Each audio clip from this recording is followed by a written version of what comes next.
खुद भी गिरा देता है। मलिन मन को साफ कैसे करें? कि आज हमारी जो नौ पीढ़ी है वो ना शास्त्र स्वाध्याय कर रही है और ना संतों के वचन सुन रही है, ना माता पिता की आज्ञा में रह रही। तो अनुशासनहीनता सदैव पतन का मार्ग पुष्ट करती है। अगर हम अनुशासित जीवन व्यतीत करें तो उन्नति का मार्ग हमें मिल सकता है। माता पिता का अनुशासन, शास्त्र का अनुशासन, संत गुरुदेव का अनुशासन, तो हम आगे बढ़ सकते हैं। तो पहले क्या था कि नवीन बच्चों को परिवार से अलग करके गुरुकुल में रखा जाता था, जिससे वहाँ उनको ब्रह्मचर्य की, त्रिकाल संध्या, भगवत आराधना, वैदिक सिद्धांत, मनुष्य जीवन की उन्नति के क्या क्या लक्षण होने चाहिए, अवनति किन किन कारणों से होती है, वो सब ज्ञान होता था। अब अध्यात्म की तो शिक्षा हो ही नहीं रही है, आधुनिक शिक्षा ही हो रही है। आधुनिक शिक्षा में इतनी क्षमता नहीं है कि वो हमारे मन को रोक सके।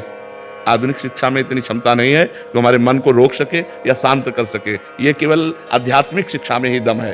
तो आध्यात्मिक शिक्षा विहीन आधुनिक शिक्षा में अब वो अपने माता पिता का अपमान करना, नाना प्रकार की क्रियाओं द्वारा ब्रह्मचर्य को नष्ट करना, व्यसन करना, इसमें हमारी नई समाज बढ़ती चली जा रही है। आप देख लो, छोटे छोटे बच्चे हस्तमैथुन का शिकार हो रहे हैं। छोटे छोटे बच्चे गंदे वीडियो देख करके बॉयफ्रेंड, गर्लफ्रेंड, छोटे छोटे बच्चे व्यसन करने लगे हैं। अधिकतर जो माता पिता के अनुशासन में नहीं है, जो शास्त्रों का अनुशासन पालन नहीं करते, तो इसलिए आज जरूरत है अध्यात्म शिक्षा की। अगर हम अपने बच्चों को थोड़ा शास्त्र श्रवण कराएं, थोड़ा नाम जप कराएं, पवित्र भोजन पवाएं और उनको मित्रवत व्यवहार के द्वारा समझावें कि ऐसे ऐसे गंदे आचरण वाले मित्र मिले तो इनसे दूर रहे। ऐसा छूना, ऐसा करना, ऐसा देखना, ये निषेध है, तुम्हारे जीवन को गिरा देगा। नहीं तो छोटे छोटे बच्चे पतित होते चले जा रहे हैं। जो हमारी एकाग्रता विद्या अध्ययन में लगनी चाहिए, जो हमारी एकाग्रता सामाजिक सेवा में लगनी चाहिए, वो एकाग्रता हमारी नशे में और व्यभिचार में जा रही है। हम कह रहे हैं फ्रेंड बनाना कोई पाप नहीं है, लेकिन व्यभिचार करना पाप है।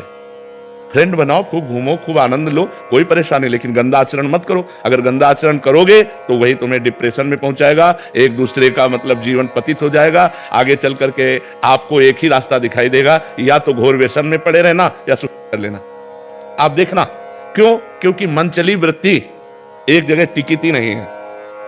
चला भी है समाज में बॉयफ्रेंड ब्रेकअप।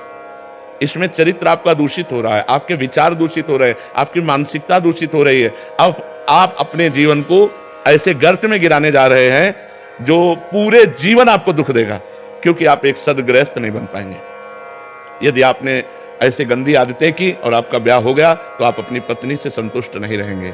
आप एक पत्नी व्रत धारण नहीं कर पाएंगे, आप एक पति व्रत धारण नहीं कर पाएंगे। तो आपका न्यू जो जीवन का उत्थान करने की थी, आपने उसी को नष्ट कर दिया। इसलिए हमारी बच्चों से प्रार्थना है कि गंदी बात से बचो। दोस्ती में हम कहते हैं कि दोस्ती हजारों से कर लो, हजारों से दोस्त। हम तो कहते हैं शत्रु किसी को बनाओ ही मत, पूरे विश्व को मित्र बनाओ। मित्र बनाने में कोई बात नहीं, लेकिन गलत आचरण मत करो, गंदा व्यवहार मत करो। जब तक ब्याह ना हो जाए तब तक ब्रह्मचर्य का पालन करो, माता पिता की आज्ञा में रहो, ऐसे बिल्कुल गंदे आचरण नहीं। तो ये हमारे समाज का स्वरूप बिगड़ता जा रहा है। इसे आप ही लोग मिलकर संभाल सकते हो, माता पिता। और अगर आप सुधरो तो सुधर गए समाज। हम दूसरे को सुधारने की चेष्टा न करें। यदि हम अपने को व्यसन और व्यभिचार रहित बनावें तो हमारा समाज सुधर जाए। अगर हम एक एक आदमी सुधरना चाहे तो समाज सुधर जाए, लेकिन सुधरने के पक्ष में बहुत कम लोग हैं और बिगड़ने के पक्ष में बहुत सहजता है ना, उसमें सरलता है। सुधरना चढ़ाई चढ़ना है और बिगड़ना फिसलना है। फिसलने के लिए सब तैयार है और फिसलाने के लिए तैयार है, लेकिन चढ़ने और चढ़ाने के लिए अध्यात्म की तरफ, धर्म की तरफ, पवित्रता की तरफ ये बहुत कम रह गए हैं समाज में जो ऐसा चलना चाहे। एक 12 वर्ष का बच्चा यहाँ बैठ के कह रहा है मैं तुमसे परेशान हो चुका हूँ। तो हमका कितनी आयु है? बोले 12 वर्ष की। और फिर उसने कहा कि हमारी गर्लफ्रेंड भी है। तो हमका 12 वर्ष में गर्लफ्रेंड हो गई, हो गई। तो मतलब ये छोटी छोटी अवस्थाओं के बच्चे इतने गंदे स्तर में गिर रहे हैं, तो क्या होगा, समाज का क्या होगा? कॉलेज आदि में यही ट्रेंड चल चुका है महाराज जी। तो कैसे महाराज जी सुधार होगा? जैसे आप कह रहे हैं कि दोस्ती करने में कोई दिक्कत नहीं, बट वो अपनी इंद्रियों पे काबू ना करने के कारण फिर वो उस फिसलन में नहीं। हम जैसे अपनी बहन के साथ भी तो रहते हैं घर में, मित्रता रखना कोई पाप नहीं, कोई दोष नहीं है, लेकिन मित्रता रख करके कुपंथ में चले जाना, कुमार्ग में चले जाना, ऐसी हरकतें कर देना जिससे जीवन बर्बाद हो जाए, तो हमें लगता है इस पर सुधार होना चाहिए। बच्चों को अपने जीवन को पवित्र रखना चाहिए जब तक पाणी ग्रहण ना हो जाए, जब तक माता पिता सुव्यवस्थित जगह ब्याह ना कर दें तब तक। देखो, जो ये बच्चे एक दूसरे को भगा ले जाने वाली वृत्ति रखते हैं ना, वो बहुत दुख पाते हैं।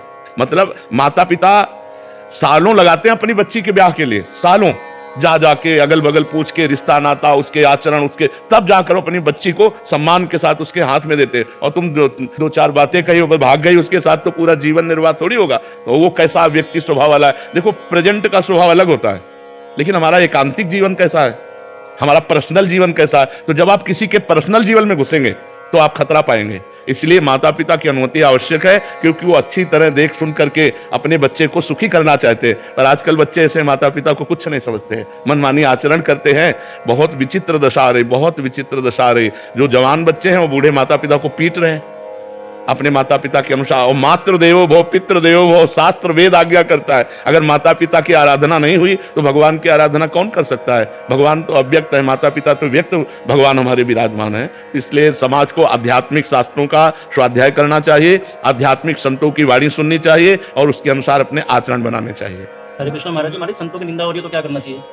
कान में अंगुली डाल लेनी चाहिए, क्योंकि अपने अपने चश्मे हैं। जिस चश्मे को हम हरा चढ़ाएंगे तो संसार हमें हरा दिखाई देगा, लाल चढ़ाएंगे तो लाल दिखाई देगा। अब संतों के भाव को समझ पाना, स्थिति को समझ पाना, तो संत ही है। तो संत तो सब है नहीं, तो जिसकी जैसी दृष्टि है वैसे ही तो दर्शन करेगा, और जैसा दर्शन करेगा वैसा वर्णन करेगा। जाकी रही भावना जैसी, प्रभु मूर्ति देखी तिन तैसी। तो हमें चाहिए जहां संत निंदा हो रही हो वहां कान में अंगुली डाल करके चले जाना चाहिए। नहीं नहीं, बिल्कुल लड़ाई नहीं करनी चाहिए। सत्संगी को ऐसा होना चाहिए कि जैसे किसी की निंदा कर रहे हैं तो कान में अंगुली डाले चल दे, पागल आदमी है।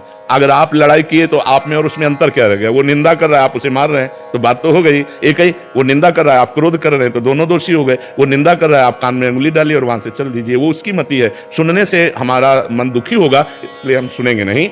हाँ, वो होता है, ऐसा होता है, तो हम सुनेंगे नहीं, उस सभा से चल देंगे, उस स्थान से चल देंगे, लेकिन हम उस व्यक्ति को भी नहीं मारेंगे, उस व्यक्ति से भी नहीं लड़ेंगे। क्योंकि अगर उस व्यक्ति से हम लड़ते हैं तो वो निंदा रूपी दोष से युक्त है, हम क्रोध रूपी दोष से युक्त हो गए, बात तो दोनों गड़बड़ हो गई। तो हमको अपने को बचाना है। वो निंदा कर रहा है, हम कान में अंगुली डाला, चल दिया, ऐसे चल।